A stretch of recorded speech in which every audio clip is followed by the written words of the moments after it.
And the fifth basic principle of Pilates is head and neck placement. So the head is very heavy. We need to protect the neck. There are lots of nerves and muscles coming up through the neck, and we don't want to damage those or put any undue strain on them.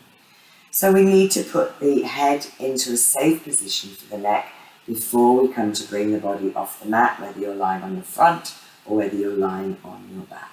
We want the head to be balanced nicely above the shoulders. So we're coming onto our backs.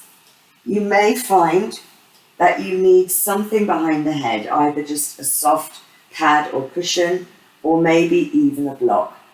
We don't want the head to be pushing forward, but if you have a very curved thoracic spine, you may find you need something there to support the head so it doesn't just hang back and overarch at the neck.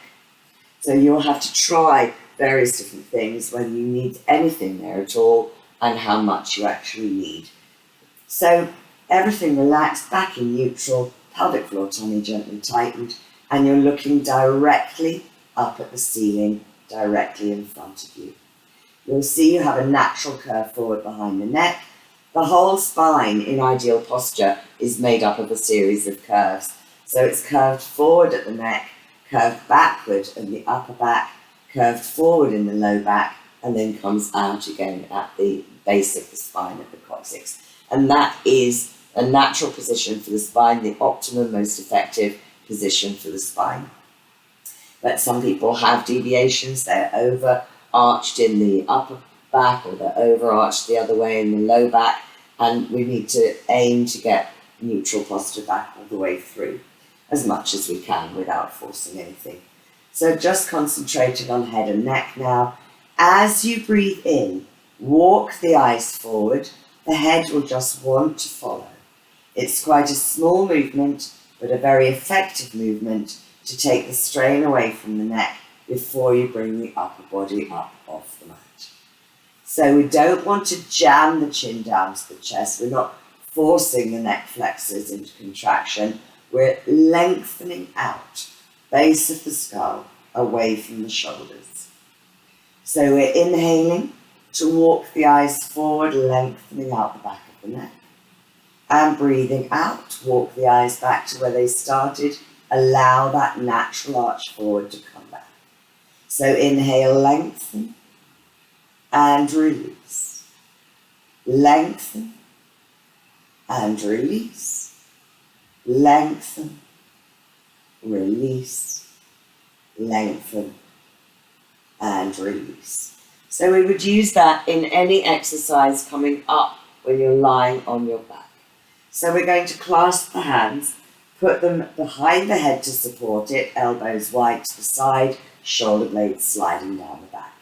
We don't want the elbows up because then you are going to pull the head forward. The arms and hands are there purely to support the weight of the head so you don't put strain on the neck. We're inhaling to walk the eyes forward, lengthening out the back of the neck. We're exhaling to slide the ribs down towards the pelvis. Upper body comes up. Tummy stays flat. Natural arch stays behind the waistline. Eye line is just between the knees.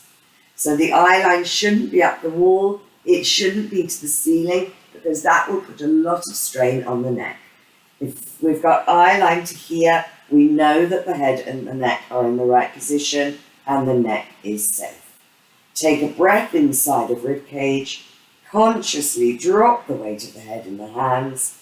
Breathing out to peel down. When the head touches down, release it gently back to neutral. So inhale, lengthen. Exhale, slide ribs down to come up. Inhale, stay.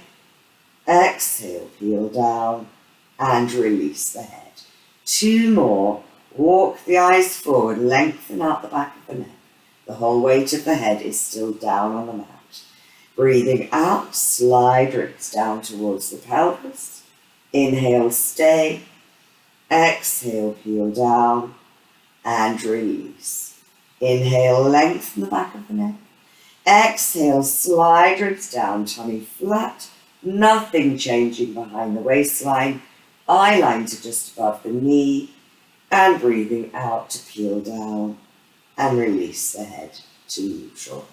If you're thinking about that on your front, working from your front, then if you think about having one hand on top of the other and putting your forehead on the hand, so immediately you've done that same lengthening of the back of the neck, and you know that your head is in a safe position. And if you think about losing the facility to actually move the head independently, and think about having a metal rod all the way up through the spine, through the neck into the head, then the head cannot move by itself. So when we come up, we've got legs hip width apart, parallel, active, reaching along the mat away from you. Front of pubic bone pressing into the mat, abdominals drawing inwards and upwards to keep that low back open and neutral. So again, nothing should change below this point in the back. We're inhaling to slide shoulder blades down the back and stabilize them there. Breathing out. Upper body is coming up. You're looking down to your hands. Nothing has changed at the neck. We're breathing in, reaching crown of the head away from the toes. Exhale to lengthen down and release. So inhale, slide shoulder blades down.